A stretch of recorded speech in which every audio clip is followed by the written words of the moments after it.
Katie Neal from Audacy Country, and we are here back at the new Katie & Company headquarters at the Hard Rock Cafe in Nashville on Broadway. And today we are hanging out with ACM and CMA award-winning Jon Pardi. How are you? Good. Yeah, it's good to have you here in our new space. The last couple times I've seen you, we've been like in a little tiny shack, so it's nice to have you here in our new home. Yeah, no, it's nice. Yeah, it's really exciting. Did you have a nice holiday, get a good break? Yeah, no, it was cool. Had a good Christmas and ended off in Mexico at the Luke Bryan Crash My Playa, and it was a lot of fun. Everything was chill. We had a really chill holiday. That's good. Any fun stories come out of Crash My Playa this year? No. None that you can say? Yeah, I mean, I just, we had Presley with us. Oh, yeah. So that's a little bit of a different trip. Yeah, wasn't really party time, but, we had a good time. I got to hang with Luke. We and Luke hang at his hotel, kind of at the pool, and just talked it up. And he got to hold Presley, and that was like, me and Luke been friends for a long time. Yeah. So he's like, man, never thought party with a kid. Not just one kid now, number 2 on the way. Congratulations. Thank you. Yeah. Did you have any inkling if it was going to be boy or girl? I knew it was going to be a girl. Yeah. Just by the way, I just knew it. Yeah, I know Summer posted on her stories the other day that you guys maybe weren't expecting another one so soon. How did you react when you found out? Were you there? We're like, let's get it out of the way. Yeah. Instead of let's wait 2 years. We just, they're 18 months apart, so they'll be buds, and it'll be a lot of fun. Yeah, it'll be fun having 2 under 2. I'm sure we'll be really busy. Oh, always. I mean, Presley's got a schedule. Yeah. So no, it's fun. Summer's a great mom. And she really helps. We really do still live a semi-normal life. When I say normal, like writing music, doing stuff, ranch work. Summer's selling knickknacks, whatever. I don't know what the hell she sells, but sometimes she does sell Lululemon. I do love Lululemon. I follow her, all the stuff that she posts, the cute clothes and things. She's posting great stuff. Yeah. Things are always coming to the house. But we got a good balance, and it's a lot of fun. That's awesome. And around the time that baby number 2 will probably get here, you guys will be getting ready to move into the new house. How's that going? Maybe. March next year is when it's going to be done, and I think that's, that's like longer than I think it may be, but it's just a lot. But hopefully we're in I think we'll be like real close by Christmas this year. That's exciting. I feel like whenever anybody builds a house, that's always the time that you are making really specific detailed things that you're putting in. So what's the feature in the house that you're most excited about, that you were adamant that you wanted to have? Well, there's a couple things.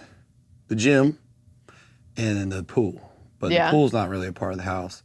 But it's like a part of the fun stuff. So, yeah. Did you have a specific vision for the pool? Or are you gonna do Aldean's, he's got all the slides and stuff? No. No? Aldean's pool is amazing, but also totally irrelevant to me.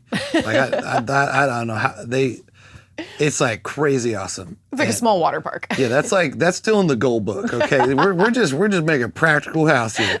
We're just happy to have a pool. Yeah, exactly. But it's just gonna be a square pool with a hot tub. That'd be nice. That's exciting though. That's nice. Speaking of Aldean's, we did reach out to them about their fake palm trees. Because I was like, man, if we get some fake palm trees. Gotta have some of those. Are you getting them? That'd be very West Coast. Yeah. Well, especially for you guys. Well, we're making a phone call to wherever they came from. They're pretty cool. That's awesome. So that'll be fun. I guess there is a little bit of Aldean's. I feel like Jake Owen has some real palm trees down by his house, and he's pretty good at gardening, so maybe try him too. I'm not going to do that. Fake ones live forever. A good fake one will be really great. Good. Fake one. Yeah. Put snow on them and won't hurt them. It'll be awesome. But no, just talking about New Year, everybody's making healthier lifestyle choices. How have you been feeling? Great. I'm losing fluff. Yeah. I'm still not drinking. I plan on it one day, but right now, I'm just saying, I guess all I've really done is learn party, and that's all I really know. So I'm just trying to learn how to, not drink like a 20-year-old anymore. So right. It's a big switch, No, and, for sure. and it's something to as they would say, the gentleman drinker. But for right now, I really, really want to look better in photos, and we're only aging, and it's time to really be more healthier, and that's my main focus of why I want to do You know, That's you awesome, though. got these guys like Riley Green and always like showing off 6-pack abs. You know, I got tough competition, so I gotta be on for it. sure. I get it. And then you've got a new song out right now. You talked a little bit about being at Crash and Playa with Luke, Cowboys and Plowboys. Talk about why you wanted this to be the next single and kind of like the first glance at what the next project will be. Well, you know, what's funny, that was a part of Mr. Saturday Night, and at the time we couldn't put we could have, but I'm working with Luke's buddy. We didn't want to interrupt Buy Dirt, which was a big single. You know, he's like, man, I got all this too many. He had so many duets at the time. He like cut it off because he really wanted, you know, Cowboys and Plowboys to have a specific time. You're like, stop saying yes to everybody. Well, I wasn't that. I mean, it's hard. I get asked to sing on so many songs, and it all comes down to the song. And Cowboys and Plowboys is something that, you know, background farming, cowboy stuff, like me and Luke could really get into that. Yeah. And it represents like a big part of this country, that there's a lot of ranchers and farmers out there. And it's fun, you know, you so dance to it, it's catchy. And it was just all around just a great song that I thought me and Luke would be great on. I feel like Rhett told us he wrote it for me and Luke. So, I mean, and that's kind of cool to have a song tailored to both artists. That Rhett, you know, Akins, he's a writer on it, and he really knows us both very well. And also, it's just fresh. It's not talked about in country music. That, you know, most of the two male stuff, you know, kind of drinking song, or, you know, which we get at that. Touch on like that, there's more that it's more. It's just, you know what? Can we just get down to the base? It's just a good song. It's just a good song. I totally agree with you. And then you've got a bunch of tour dates coming up, going out on the Mr. Saturday Night Tour. What are you like most excited about for this run? This run, I'm most excited about. This is a reschedule. We do get sick. You know? You do get, yeah, exactly. I feel like, and everybody, like, it was like publicists enough freak out. Like, I try and tell, if any artist is watching it, just tell the fans what's really going on. Yeah. Don't do a dumb, like, due to substance consequences or blah, blah, blah. It's like, just tell them, like, you got strep throat, you got COVID, like, because the fans know. I mean, the people running me, like, you get over strep or you had this, then they tell you they had it. And it's more of being normal. No, totally. And you guys were sick for a long time. I remember watching Summer Stories, and I was like, oh my God, strep and COVID. Like, and I had some, I didn't have vocal damage, but I had like a hard time bouncing back from that because of coughing. I was literally coughing my brains out. It ruined the induction to the Opry. Like literally, it ruined. But the Opry was amazing. They did a great job. I powered through it, but it was literally like having a 10,000-pound weight on you, like squeaking through the show, and it sits in. You're like, I'm an Opry member. I suck tonight, you know. Like, but, no one said that, John. I know, but I couldn't tell anybody I had strep throat, you know. Yeah, that's really hard. So it was tough, and then I just canceled 6 dates. So back to what I was saying, I'm really excited to finish the Mr. Saturday Night Tour, and I know everybody's excited for the show. And now it's at even more of a month where there's really nothing to do, and it's really cold, especially in Montana. Yeah. So I know everybody's excited. That'll be awesome. And then have you started working on any new stuff right now? Are you kind of taking a break, or are you writing again? We're starting to write, I call them song starters. Things that I can bring to co-writes to, you know, have an idea, have something to write about, what you want to sing about, what you want to say,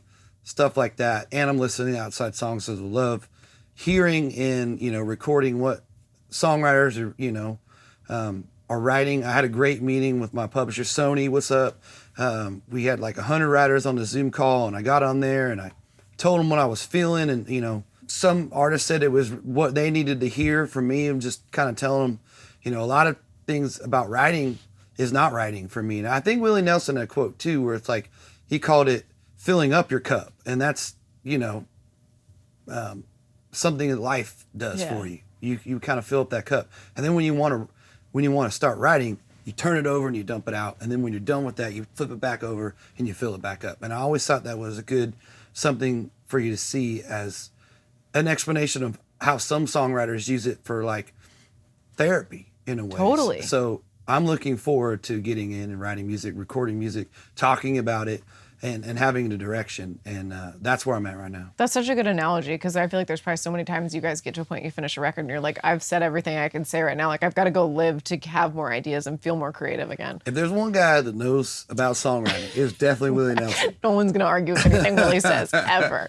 So 2023 was a huge year. First baby, second baby, obviously coming, Opry induction, like you mentioned, another number one. What's on your bucket list to complete in 2024 that you'd be really excited about? Besides having another baby girl, it's making a record, and I'm